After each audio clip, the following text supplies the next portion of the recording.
Hey kombucha lovers, have you ever started brewing your own kombucha, only to find a weak SCOBY, mold growing on top, or just a batch that doesn't turn out right? Don't worry, in this video, I'm going to break down the most common kombucha brewing problems and how to fix them. Stick around to the end for a foolproof recipe to keep your kombucha thriving every time. Let's dive in. What is kombucha?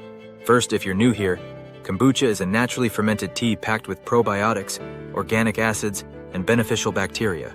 It's made by fermenting sweet tea with a live culture called a SCOBY, short for symbiotic culture of bacteria and yeast. Sounds a little weird, but trust me, it's magic.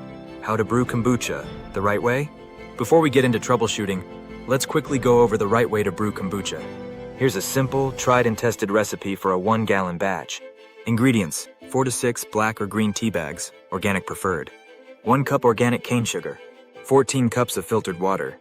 1 healthy SCOBY. 1 to 2 cups starter tea from a previous batch or store-bought raw kombucha. When you have all these ingredients ready then, boil 4 cups of water, add tea bags, and let steep for 10 to 15 minutes.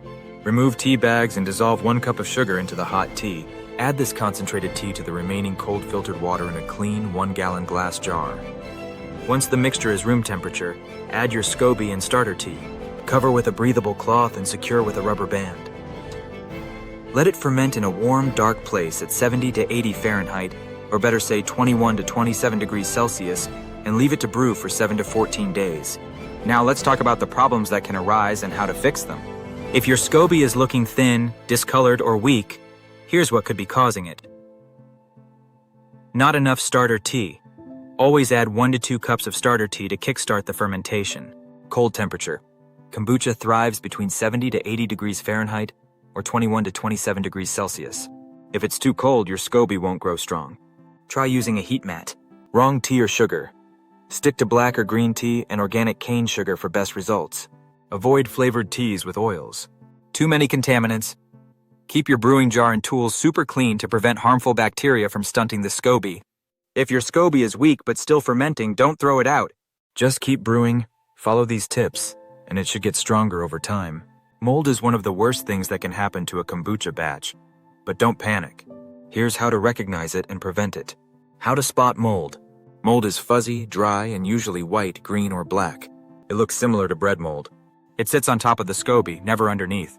What causes of mold? Too cold of an environment. Again, if it's under 70 degrees Fahrenheit or 21 degrees Celsius, the good bacteria struggle, and mold can take over. Weak or no starter tea. Always use strong starter tea to lower the pH quickly and prevent mold growth. Dirty equipment. Any leftover soap or bacteria can introduce mold, so always sanitize your brewing setup. How to fix it? Unfortunately, if mold forms, you must throw away the entire batch, including the SCOBY. Never try to salvage it. Clean your jar thoroughly and start fresh with a new SCOBY and fresh starter tea. Make sure your environment is warm enough and your kombucha has proper acidity from the start. Here we go with some troubleshooting tips. My kombucha is too sour. It fermented too long.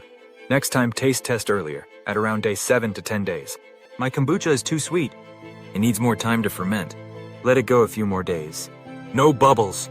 Second fermentation is key. Bottle it with fruit or sugar for an extra fizz boost. Following these tips, you'll be a kombucha brewing pro in no time. Let me know in the comments.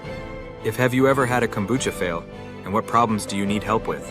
Hit that like button if you found this helpful, and subscribe for more kombucha brewing tips. Until our next video, then stay healthy, stay happy, and keep brewing.